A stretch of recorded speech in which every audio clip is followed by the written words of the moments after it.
Nicolas Sarkozy incarcéré, Patrick Balkany met en garde, la première nuit est la plus éprouvante.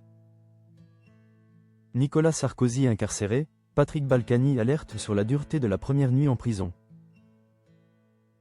Un chapitre inédit de l'histoire politique française s'est ouvert ce mardi 21 octobre, lorsque Nicolas Sarkozy, ancien président de la République,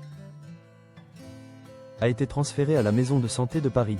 Cette incarcération fait suite à sa condamnation pour association de malfaiteurs dans le cadre de l'affaire du financement libyen présumé de sa campagne présidentielle victorieuse en 2007, une affaire qui a longtemps tenu en haleine l'opinion publique. Alors que Nicolas Sarkozy s'apprête à affronter sa première nuit derrière les barreaux, une étape redoutée de tout détenu, Patrick Balkany, invité sur le plateau de TBT9 le même jour, a tenu à partager son expérience personnelle et à mettre en garde contre la difficulté de ce moment.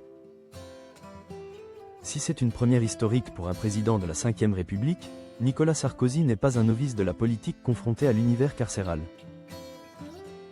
Patrick Balkany, ancien maire controversé de Levallois-Perret, a lui-même purgé plusieurs mois de prison pour fraude fiscale. Fort de ce vécu, il a livré un témoignage poignant sur ce que représente la première nuit en détention.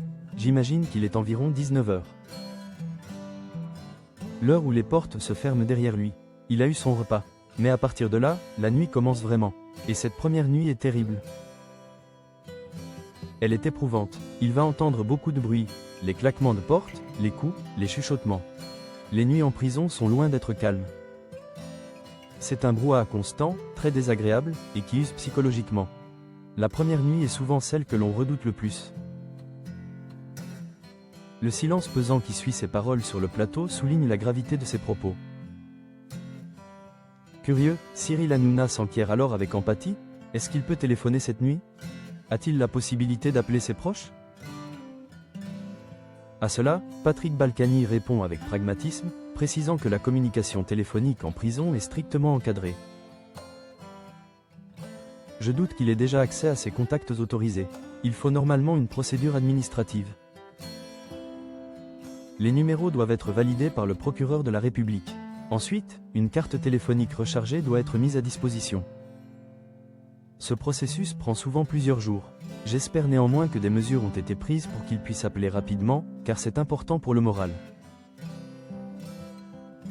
Quelques heures après son entrée à la maison de santé, l'avocat de Nicolas Sarkozy, Jean-Michel Darrois, avait donné un premier aperçu de l'état d'esprit de son client. Il a réussi à faire un peu de sport aujourd'hui, il a même commencé à écrire son livre. Ce n'est évidemment pas des vacances, mais il essaie de garder le moral et de s'adapter à cette nouvelle vie. Concernant les conditions de détention, si Nicolas Sarkozy ne bénéficie d'aucun privilège particulier, il a été placé en isolement pour des raisons évidentes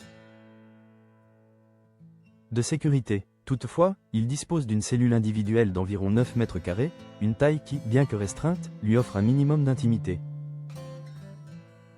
Cette incarcération d'un ancien chef d'État marque un tournant sans précédent dans la Ve République et soulève de nombreuses questions sur le traitement